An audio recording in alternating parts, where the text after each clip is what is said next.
Welcome to the deep dive. Today we're going to be exploring LLMs. And we've got a question that might surprise you a little bit.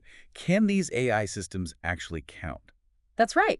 I think it might surprise people to know that for all of their abilities, they can write poems, translate languages. Simple counting actually presents some unique challenges for LLMs. So why is counting, something that humans do so naturally, such a hurdle for AI? Well, it really comes down to how LLMs process information. Counting, especially what we call inductive counting, involves building on the previous step. You start at one, and then you add one for each new item, each new input. And so the step-by-step process, while it's intuitive for us, it's computationally complex for AI. So it's not that AI can't add, it's more about how they're wired. Exactly. So older recurrent neural networks, or RNNs, could handle counting fairly well because they could update a counter with each new input, but LLMs rely primarily on transformers. And transformers, while they're powerful for a lot of tasks, they're not built for this kind of step-by-step logic. Right. Transformers excel at parallel processing, analyzing information all at once, but this makes the sequential nature of counting more difficult. So how do LLMs even attempt to count with this architectural limitation? Well, that's where chain of thought reasoning, or COT, comes into play. It allows LLMs to overcome this constraint by essentially, you can think about it as like giving them a notepad to jot down their thought process. So instead of just crunching numbers internally, the LLM writes out its reasoning steps as text. Exactly. The model outputs these intermediate counter values as text, which is then fed back into itself, and this lets it extend its counting ability beyond its internal structure. So it's like breaking a complex calculation down into smaller, manageable steps. Okay, that makes sense. But if CoT kind of solves this problem, why are we still questioning LLM's ability to count? Well, because there's another layer of complexity, tokenization.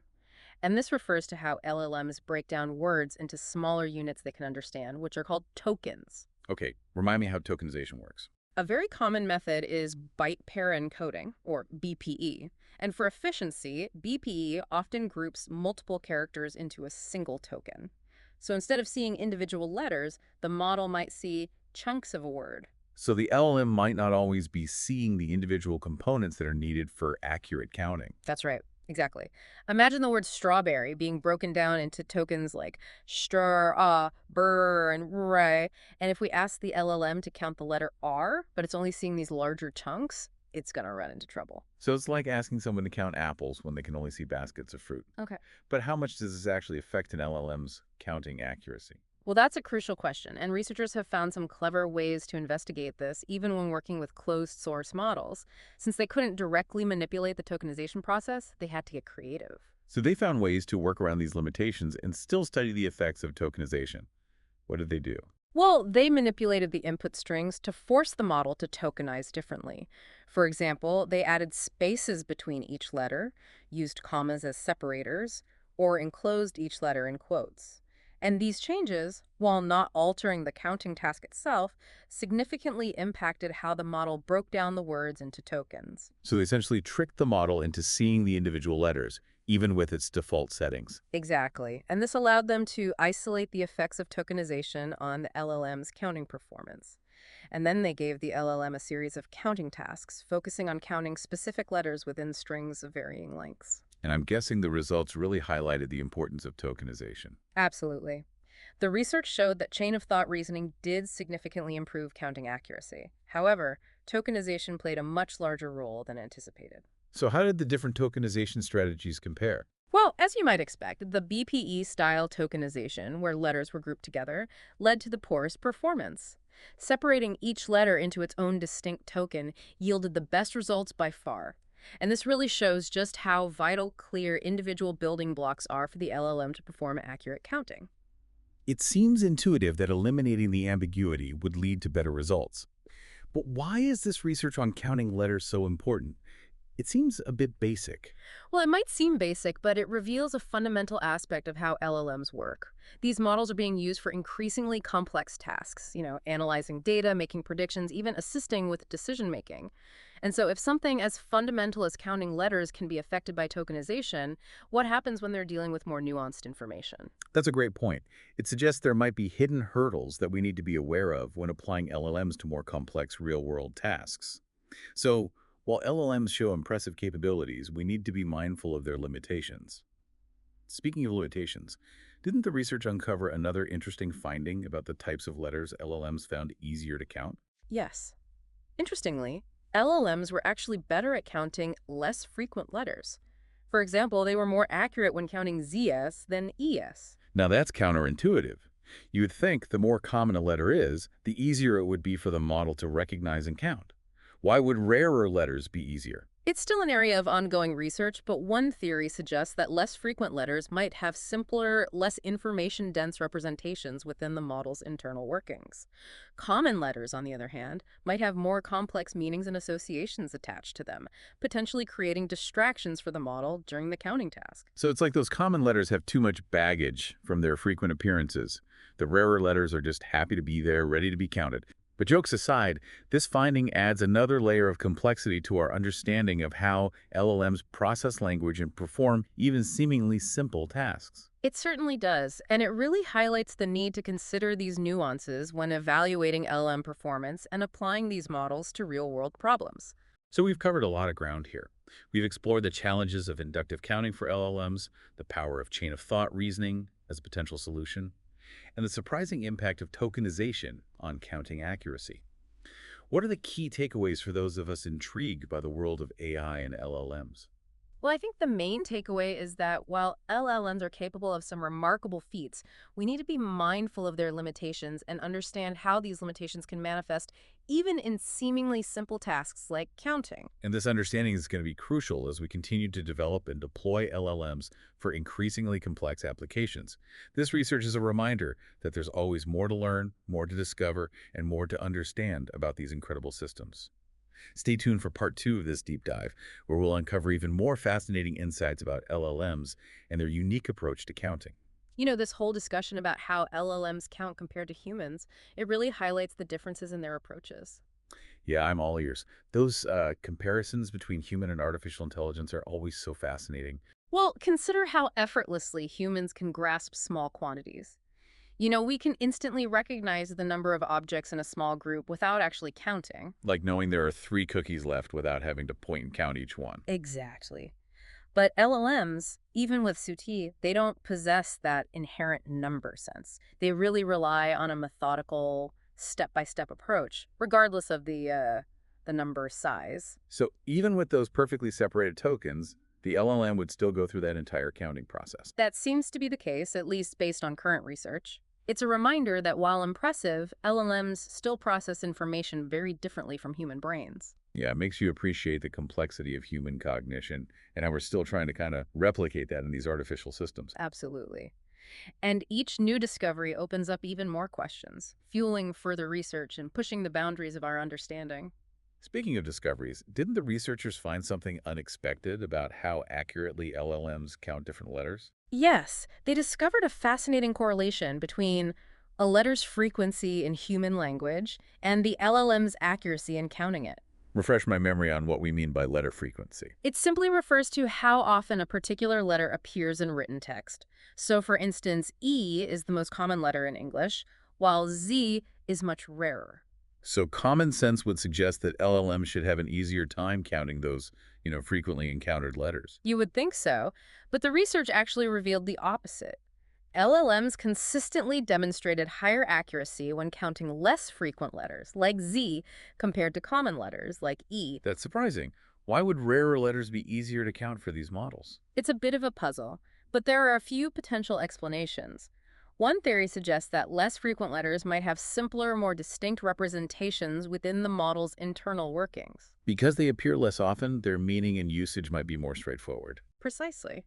And this could lead to less ambiguity for the model when processing those letters.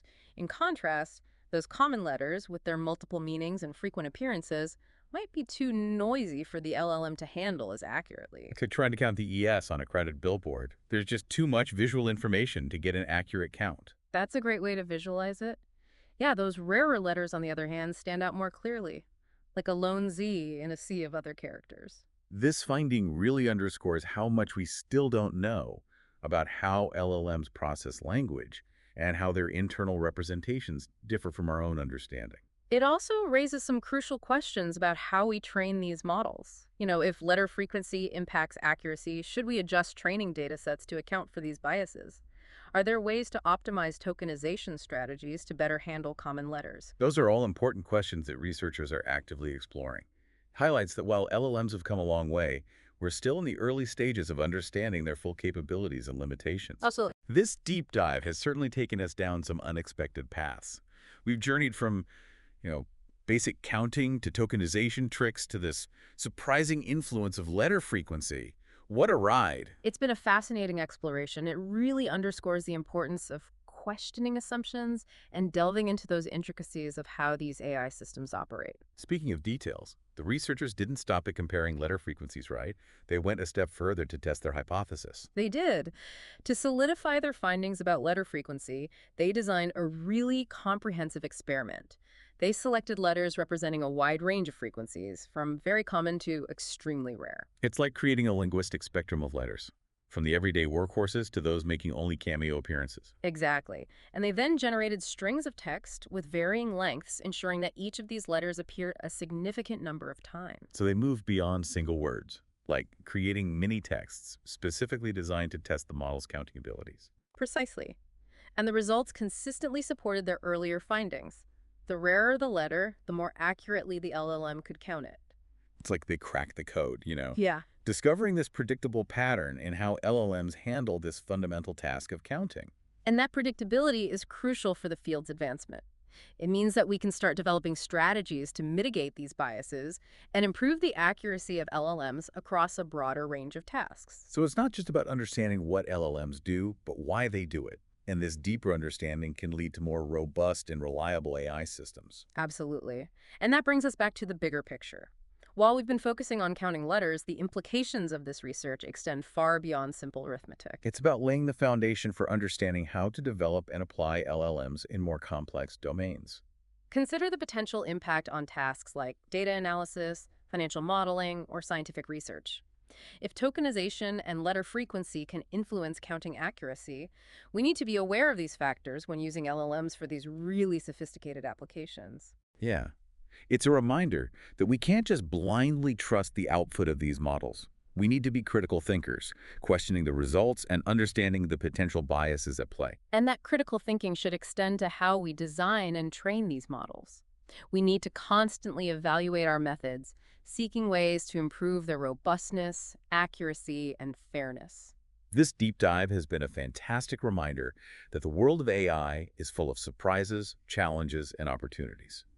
As we continue exploring these systems, who knows what other fascinating discoveries await? I can't wait to find out. The journey of AI research is just beginning, and it's an exciting time to be a part of it. And we're thrilled to have our listeners along for the ride. But before we wrap up this episode, there's one more intriguing finding that I want to explore. You're referring to the results from their experiments with Claude, another powerful LLM. Exactly. They observed a slightly different pattern with Claude, didn't they? They did. It reinforces this idea that while LLMs share some fundamental similarities, they can also exhibit these unique quirks and variations in behavior. So what made Claude stand out in this research? Remember those tokenization tricks we discussed? The ones where researchers added spaces, commas, and quotes to manipulate how the model processed the input. Of course. Those were key to isolating the impact of tokenization on counting accuracy. Well, with Claude, they found that the most effective approach wasn't separating each letter completely with quotes. Really? I thought that was considered the gold standard for optimal tokenization in counting tasks. It was for the other LLM they tested.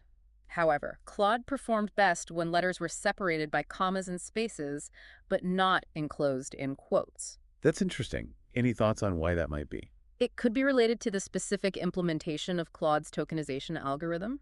Perhaps it handles delimiters like commas and spaces differently, resulting in a more efficient representation of the input for counting tasks.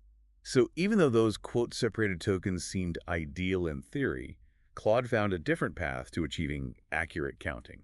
It appears that way. It underscores the fact that even subtle variations in model architecture and training data can lead to significant differences in performance. Which emphasizes the importance of thoroughly testing and evaluating these models rather than assuming they'll all behave identically. Absolutely. It's like learning the nuances of different languages.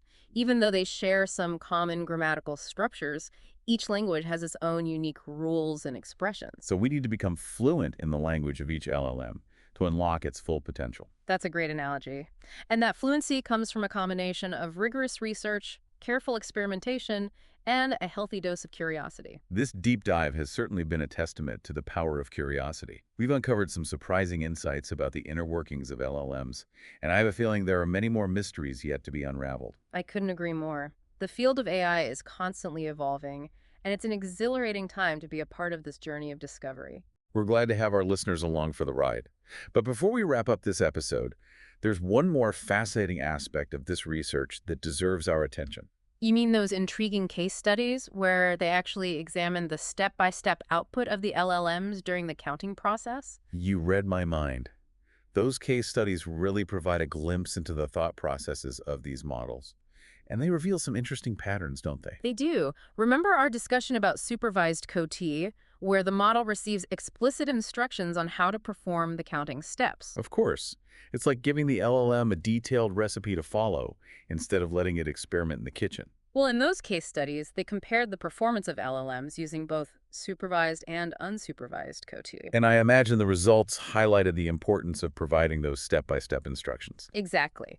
The elements that received those explicit instructions were far more accurate and consistent in their counting. It's like having a teacher guiding you through the process, preventing those careless mistakes. A perfect analogy. But what's even more interesting is that even with supervised the researchers observed some intriguing differences between the models. Oh. Tell me more about these differences. Well, some models were very methodical, diligently following instructions and outputting each step with precision. Like the model equivalent of a straight-A student meticulously showing their work. Precisely. However, other models seem to adopt a more creative approach, sometimes skipping steps or summarizing multiple steps into a single output. Those are the rebels of the AI class, finding their own shortcuts to the solution. That's a fun way to think about it. But it raises some important questions about the interpretability and reliability of these models. So even with clear instructions, we can't always predict exactly how they'll approach the task. That appears to be the case, at least for now. It emphasizes the need for ongoing research into how we can enhance the transparency and consistency of LLM reasoning processes. It's a reminder that building truly trustworthy AI systems requires more than just, impressive performance on benchmark tasks. We need to understand how those results are achieved and ensure that those processes align with our expectations for reliability and explainability. Absolutely. It's not enough for AI to simply provide the correct answer. We need to have confidence in the why behind that answer and trust that the process used to arrive at it is sound and consistent. Well said. This deep dive has been a fantastic exploration of the complexities and nuances of LLM behavior. We've uncovered some surprising insights, raised important questions, and hopefully sparked curiosity among our listeners. I certainly hope so. The field of AI is full of fascinating challenges and opportunities, and I'm eager to see where this journey of discovery takes us next. And we'll be here every step of the way, sharing those discoveries and diving deep into the ever-evolving world of artificial intelligence. But for now, it's time to wrap up this episode of The Deep Dive. Until next time, keep exploring, keep questioning, and keep diving deep into the world around you. And remember, sometimes the most basic questions lead to the most profound discoveries. Thanks for joining us. It's fascinating how we often perceive AI as this singular entity. But as we've seen today, even within the world of LLMs, there's this remarkable diversity. It's like we're encountering different species of AI, each with its own unique characteristics and behaviors. Precisely. And this diversity presents both, exciting opportunities and unique challenges. It means we can't rely on these one-size-fits-all solutions, and we have to tailor our approaches to each specific model. Like a wildlife biologist needing to understand the habits of a particular animal before attempting to track it. A perfect analogy. Careful observation is crucial for understanding these AI creatures. Those case studies we discussed were a great example of that close observation in action. Seeing that step-by-step output, it really provided valuable insights into how these models approach problem solving. It's like we're peering into their digital minds, observing their thought processes unfold. And those processes can be surprisingly diverse, even when given the same instructions. Absolutely. Some LLMs are very, methodical and rule-bound, while others demonstrate flexibility and even a bit of unpredictability. It makes you wonder if those, variations in personality stem from the training data or the architecture, or maybe a combination of both? That's a question researchers are actively investigating. And it's a crucial one because it gets to the heart of building more reliable and trustworthy AI systems. If we can pinpoint those factors that contribute to these behavioral variations, we can start to, you know, control them Yeah, and create models that are more consistent and predictable. exactly. And that predictability is fundamental for building trust. Imagine relying on an AI system for, medical diagnosis or financial advice. You'd want assurance that it approaches each case with the same rigor and accuracy. Absolutely. This brings us back to our initial question. Can LLMs really count? After this deep dive, I think it's safe to say the answer is nuanced. A yes, but with several caveats. Precisely, LLMs have the potential to perform complex calculations, including counting. But their success hinges on various factors. Factors like having the right tokenization strategy, understanding their unique quirks, Hmm. and providing clear instructions when needed. And perhaps most importantly, recognizing that LLMs are not simply, number crunching machines. They're complex systems that process information in ways that we're still unraveling. So we need to approach them with a blend of curiosity, skepticism, and a willingness to delve into those details. Well said. As we continue exploring the ever-evolving world of I believe those details will reveal even more fascinating insights and unexpected discoveries. And we'll be here to share those discoveries with you, our fellow deep divers. But for now, it's time to conclude this episode of the Deep Dive. Until next time, keep exploring, keep questioning, and keep diving deep into the world around you. And remember, sometimes the most basic questions lead to the most profound discoveries. Thanks for joining us.